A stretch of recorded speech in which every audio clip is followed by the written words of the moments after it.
2 of Brad Keselowski now onto pit road.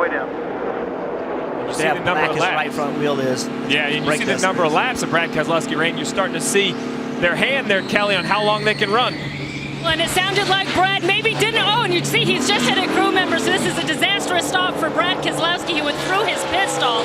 He didn't hear Paul Wolf, his crew chief, call him in the lap before, so they're a lap behind.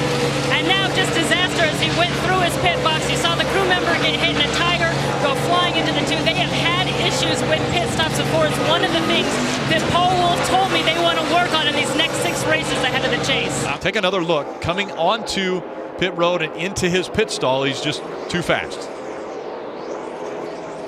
And hope all these guys are okay. Obviously that was a big fall, but see all the brake dust on the left front wheel. I just wonder if they were using so much brake, and we're going to see a lot of brake dust here, but I just wonder if he's using so much brake that the brakes didn't work the way he was anticipating them to.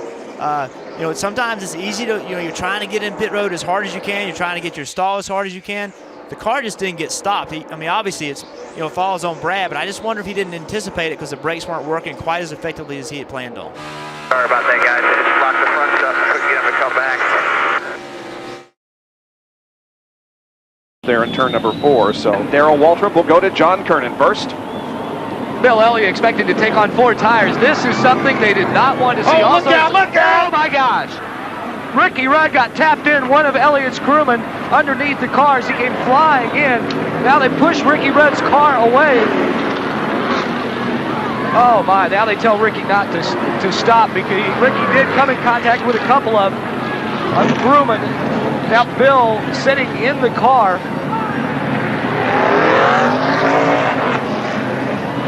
We see Bill Elliott stop. We see the car go to work. Here comes Ricky Rudd. The car just spins. The rear wheels lock up, and he just slams into the right rear of the Bill Elliott car, and the right rear tire changer is in there. Also, the tire carrier, I believe, was hit.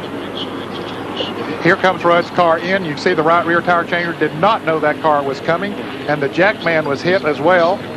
Folks, I'm sorry to yell, but, you know, we know these people. They're family, and I saw it coming, and that's why I just... And we have a huge fire on the pit lane. It looks like it's right down around the Eric McClure We got a guy area. on fire, too, behind the wall. Oh, my goodness. A scary situation on pit road here at Richmond. Safety workers were quickly there to extinguish the fire. That's Brendan Gaughan's pit. I saw Eric McClure's. Couldn't see who was on fire because of all the flames and smoke. Wow. Wow, look at the fuel, man. We haven't seen a fire like that in a long time. Anthony O'Brien, the rear tire changer, doing his job, and watch what happens.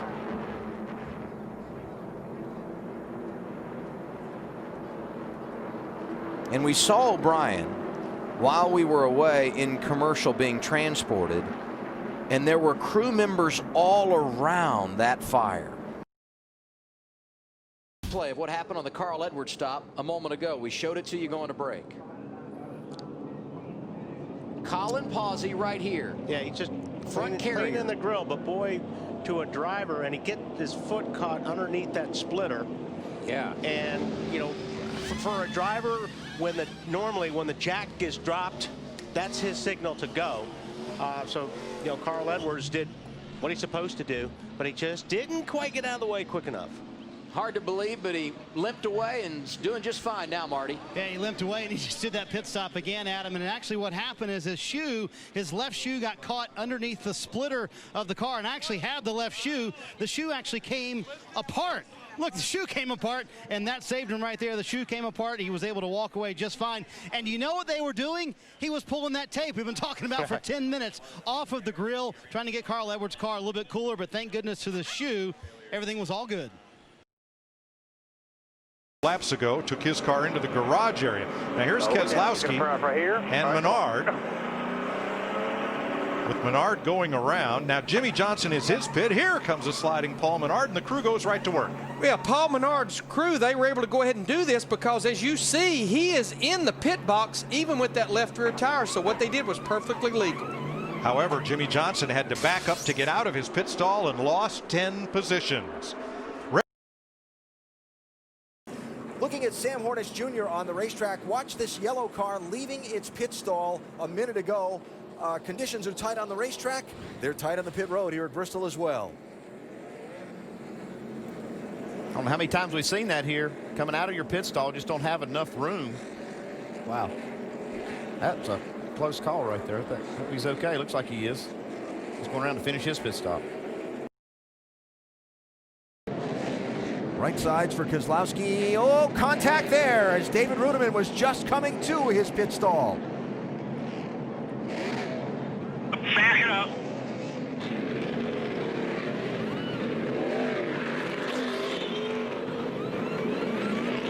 Brad Keselowski came in 10th. Don't know how much damage he got there. That's a pretty good lick, though. Oh, boy. Kevin Harvick needs forward fight. They changed 4 tires, reducing air pressure. Fire in the back of the 29. He leaves the pits and gets out of here. Now that's a burnout. Fuel can. But the fuel can, the guy threw the can down and it's on fire. See the safety workers there attempting to extinguish the blaze. Now pit road has to be closed right now. We're still under green, Benny. Now the caution comes out so they can close pit road. The team has confirmed with me that it was a brake fire in the back of the 29 car that ignited the spilled fuel. Brian Engelhardt, the fueler, is okay. He just spoke to me, and everyone else in the crew is fine as well. So the rear rotor was so hot that when they spilled some gasoline, it caught on fire. Kevin Harvick is back on track. Dave, you got more? Yeah, I just want to clarify, BP, the brakes were actually on fire, so they have a situation with the brakes. It wasn't just heat. Oh, the brakes were on fire. Ooh. During pit stops, things got even just a little bit odder. You see Clint Boiler peeling off to stop there to repair this right rear damage, and we'll show you how it happened. Danica Patrick is going to come out of her pit stall. Slew it sideways a bit. Whoops. I can't explain that one. Yeah, and Clint Boyer just got back on the lead lap by getting a free pass. Look at the damage on the left front of Danica Patrick. Right now, she's running in 18th position, and I think she might just be 1 lap down. Correct. She is 1 lap down, but apparently she just got on it, and the thing with fresh tires on it just got loose, and she couldn't keep it out of the back of the 15 here. Again, Juan Pablo Montoya coming in here 6th in the point standings. Here comes Jimmy Johnson. And as they head down pit road, let's go down to Vince Welch. Well, Mark Martin has fallen out of the top 10. His car is not handling. Crew Chief Alan Gustafson and Mark both agree we got to make some major changes. Mark said, let's take a big swing at it. They're going to make a wedge adjustment, and they're also going to get a rubber out of the left rear. That's how much this car is wicked for Mark Martin. They've got to make the changes. Dave. Trouble on pit road for Elliott Sadler. This car was actually on fire for a second. The damage on the front of the 19 car. They come out to him, and he's still sitting there. Here's the 14 car. Tony Stewart getting repaired. Jimmy Johnson down and away. Now, one thing that could have happened with that collision was that Montoya pulled in off the racetrack and tried to pull behind the wall. Could have created a log jam and all these cars trying to come down pit road. And Sadler happened to be right there, and watch the move. Not sure exactly how this happened. You see Montoya there. Well, actually, it's not even part of it. It's just a stack up there with the 96.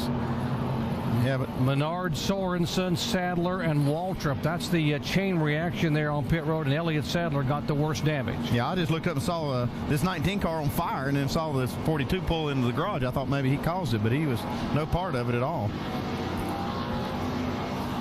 Sort of fitting the way Elliott Sadler may have ended his year. He could not buy a break here in 2009. They've closed the pit road now because of this, because they've got a car stall. Man, there's a teammate. 43 with a ton of damage also. Man. Reed Sorensen looking for a job for a ride in 2010. Final ride for Richard Petty Motorsports. And they're working on the 88 car, trying to get that repaired. You heard the report about the toe end being out of line because he's bounced it off the wall a couple times.